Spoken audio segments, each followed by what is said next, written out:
بسم الله والصلاة والسلام على رسول الله وعلى آله وصحبه ومن والاه.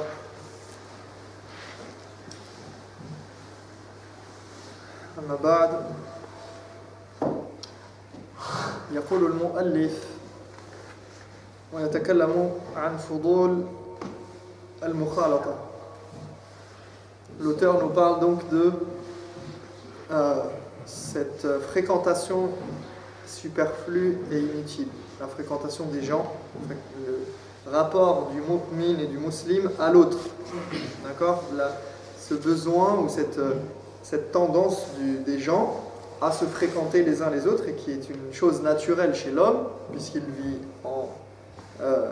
vit en clan, en tribu, en nation, il vit en groupe. L'islam appelle à se regrouper, mais pas de manière exagérée et qui va à l'encontre du bien-être de la personne et de l'évolution de la personne et du rapprochement de la personne et du croyant vers Allah subhanahu wa ta'ala.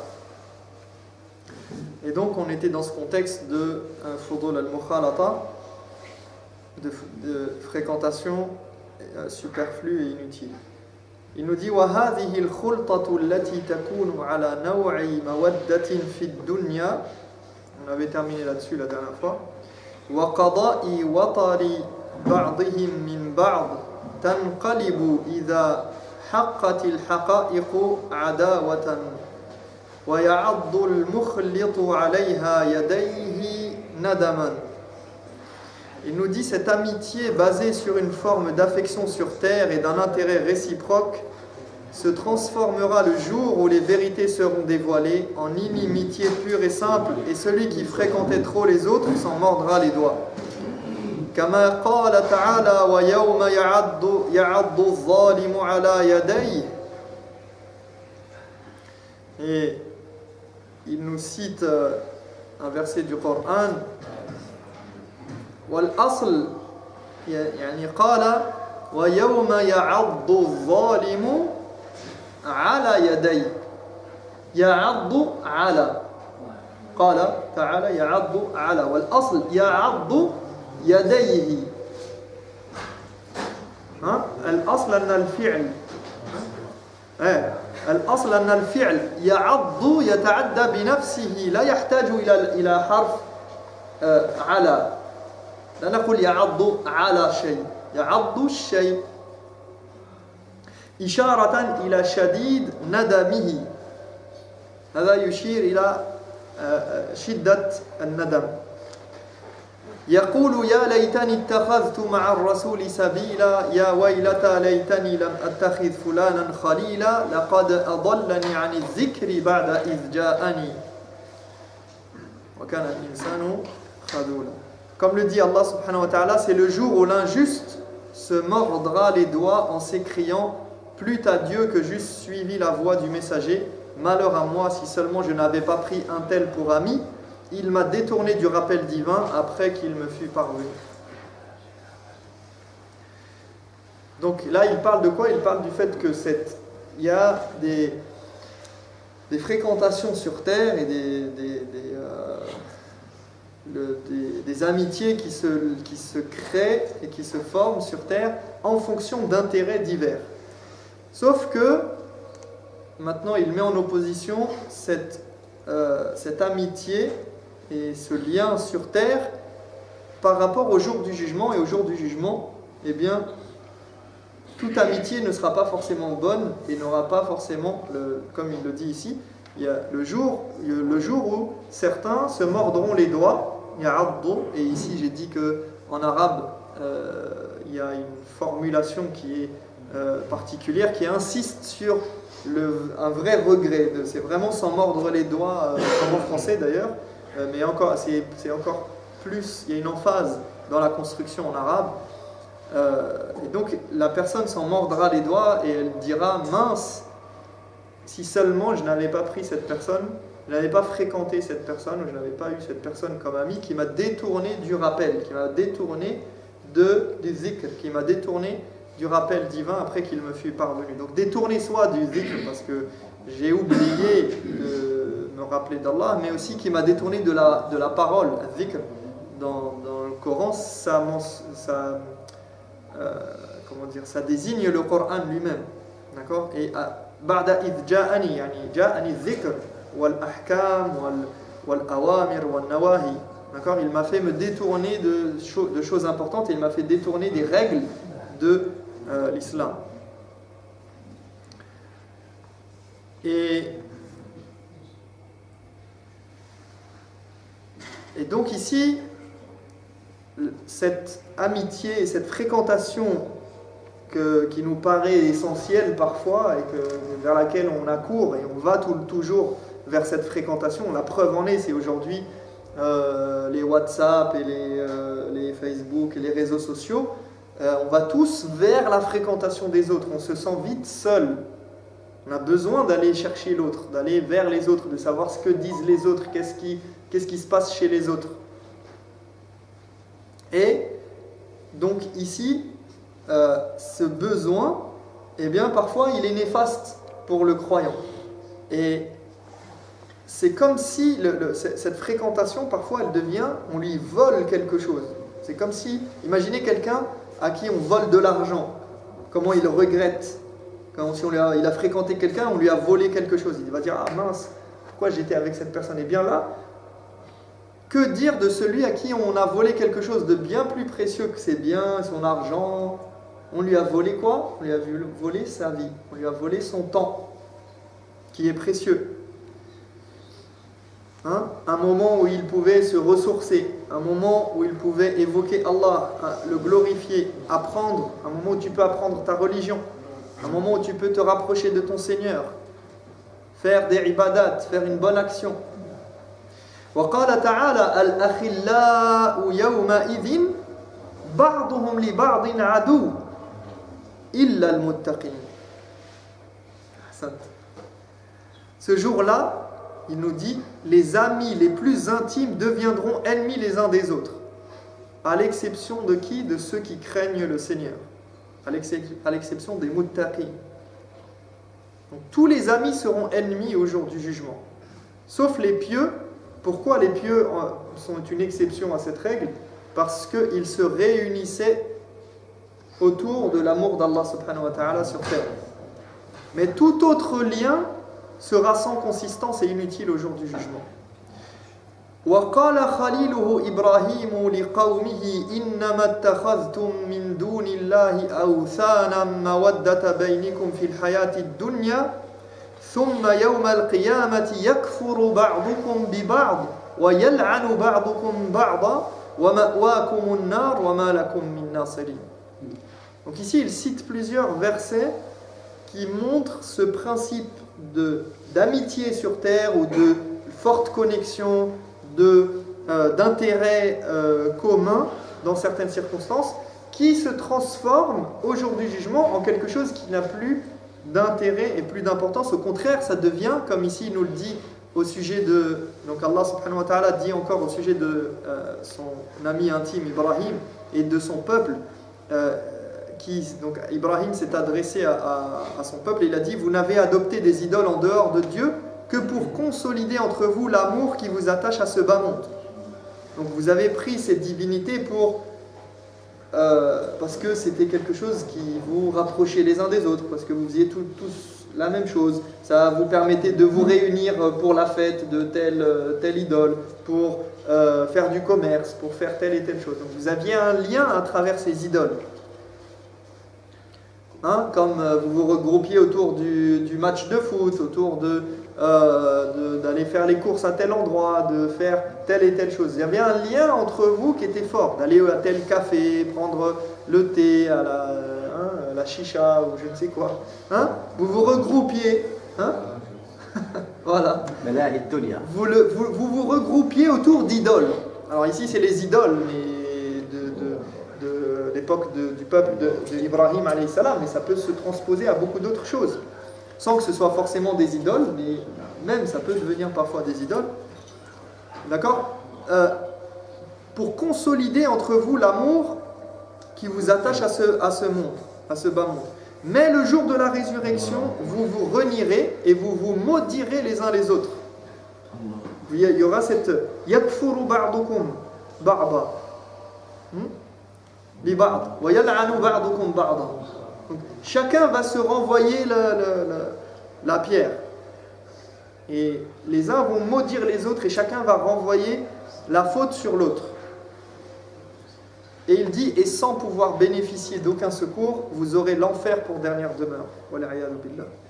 Et il nous dit, وَهَذَا شَأْنُ كُلِّ مُشْتَرِكِينَ فِي غَرَضٍ يَتَوَادُّونَ مَا دَامُوا مُتَسَاعِدِينَ عَلَى حُصُولِهِ. Un peu fort le micro, non?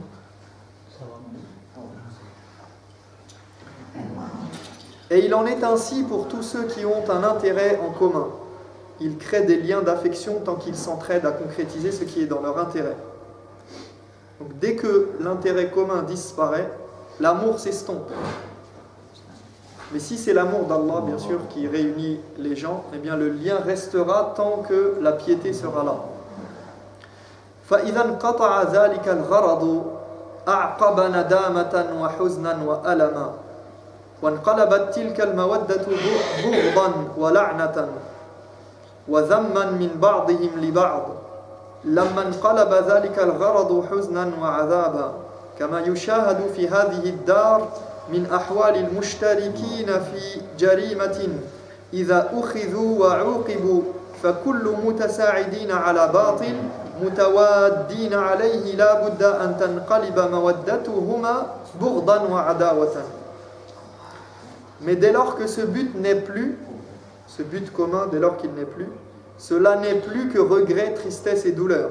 Et cette affection laisse place à la haine, à la malédiction et au blâme, à partir du moment où ce but qui était le leur n'est plus que peine et amertume. Comme on le voit ici-bas, donc Ibn al-Qayyim ici nous donne un exemple concret. Il nous dit comme on le voit ici-bas pour ceux qui s'associent pour commettre un crime, dès lors qu'ils sont pris et punis. Ainsi, tous ceux qui s'associent et se lient d'affection pour une mauvaise cause, cet amour se retournera contre eux tôt ou tard, laissant place à la haine et l'inimitié. D'ailleurs, c'est pour ça que même en matière de zawaj, en matière de mariage, le prophète sallallahu alayhi wa sallam nous dit « Fazfar bi dhati din taribat yadak ». Il nous dit choisis la femme pieuse, choisis une femme pieuse parmi tous les critères que tu peux avoir. Le critère qui doit primer, c'est la piété. Fadfar bi dhati din taribat yadak. Tu seras heureux. D'accord? Tu auras la baraka. Si tu choisis la femme pieuse, la femme vraiment pieuse, ça j'en parlerai dans d'autres circonstances parce que ça mérite d'être expliqué ce que c'est la femme pieuse et dans quelles conditions parce que ça veut tout dire et ça veut rien dire. On peut tout mettre dans la femme pieuse, dans ce concept. Mais l'idée ici, c'est qu'on choisit la femme. Le prophète sallam, il nous a dit de choisir par rapport à la religion, à sa religiosité, à son rapport à Allah subhanahu wa ta'ala, à sa piété, à son attachement à la religion dans le sens de sa purification spirituelle, dans le sens de son éducation, ses bonnes valeurs morales, etc. Pourquoi? Pour que le lien perdure et soit solide. Parce que si tu l'épouses pour sa beauté peut disparaître, son argent peut s'envoler. Donc focalise sur la religion, comme ça le lien se maintiendra tant que la piété se maintiendra. وَالضَّابِطُ النَّافِعُ فِي أَمْرِ الْخُلْطَةِ أن يخالط الناس في الخير كالجمعة والجماعة والأعياد والحج وتعلم العلم والجهاد والنصيحة ويعتزلهم في الشر وفضول المباحات فإن دعت الحاجة إلى خلطتهم في الشر ولم يمكنه اعتزالهم فالحذر أن يوافقهم وليصبر على أذاهم فإنهم لا بد أن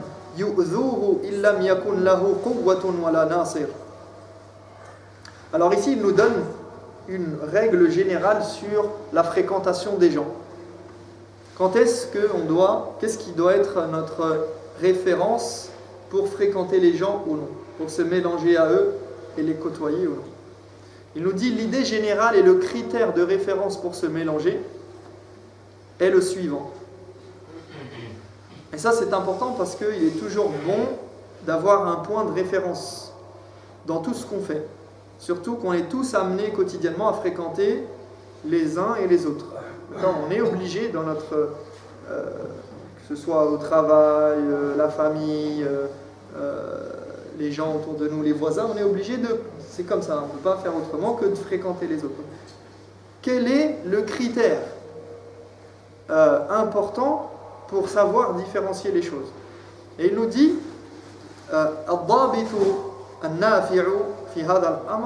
il nous dit il faut se mêler aux gens dans le bien, dans le cadre de ce qui est bon et de l'accomplissement du bien. Tu fréquentes les gens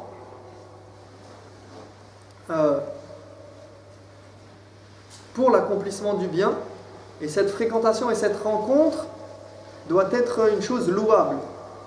Et il nous donne des exemples, il nous dit comme le sermon du vendredi, la prière en commun, les 2 fêtes, le pèlerinage, apprendre la science religieuse, la guerre, le conseil des uns envers les autres, etc. Et il faut éviter les gens dans le mal et le superflu des choses permises. C'est-à-dire que même dans les choses permises, il ne faut pas abuser et fréquenter trop les gens.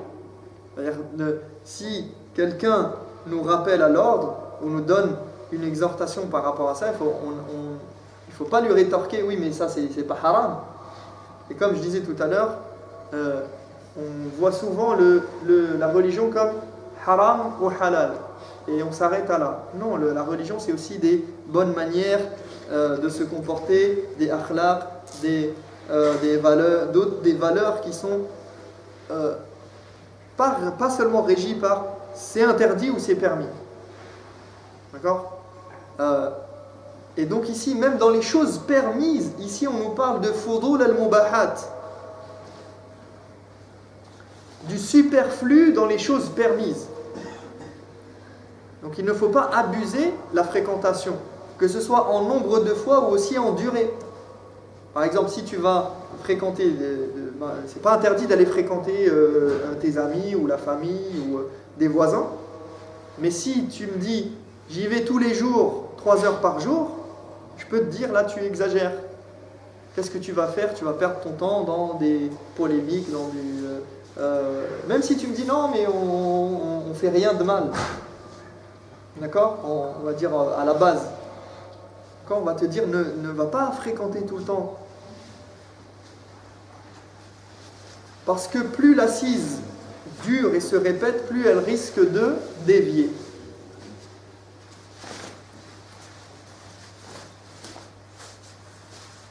Et il nous dit, si jamais on doit se mêler à eux dans le mal, donc dans quelque chose qui n'est pas forcément bien à la base, a priori, et qu'on n'a pas pu les éviter, alors il faudra faire attention à ne pas aller dans leur sens et à les suivre.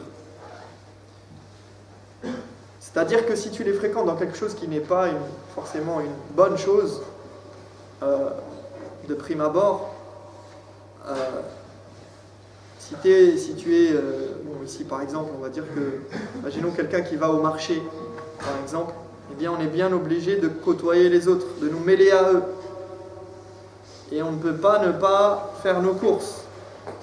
C'est donc un moment où on se mêle aux autres, mais pas forcément dans quelque chose de bien qui amène à faire le bien et qui fait le bien. D'accord? C'est un besoin. Eh bien il nous dit, si tu fréquentes les gens dans quelque chose qui n'est pas directement un bien, et d'ailleurs même dans le bien, il nous dit, il faudra patienter face à leurs préjudices. Fasbir ala adahum. Sache que et il nous dit, car il ne fait aucun doute que la personne qui les côtoie aura à subir quelques préjudices s'il n'a pas l'autorité ou de protecteur. Donc, celui qui fréquente les gens, qu'il sache que il va subir les préjudices du fait de fréquenter les gens, de les côtoyer. Et donc il doit patienter. Ça, al-amr bis-sabr fi kulli al-umur يعني محمود وخاصة مع الناس. Le fait de patienter face aux préjudices qui ressort de la fréquentation des gens, c'est très important.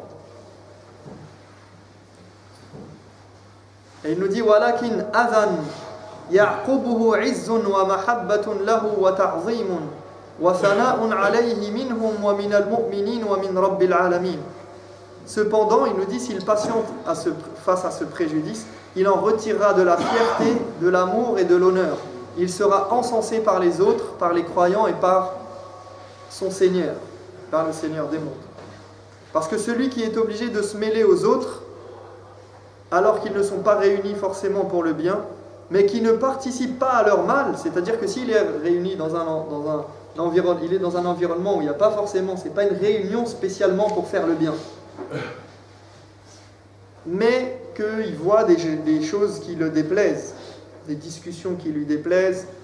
Il est au travail, par exemple, des gens qui parlent en mal, qui font des choses mauvaises.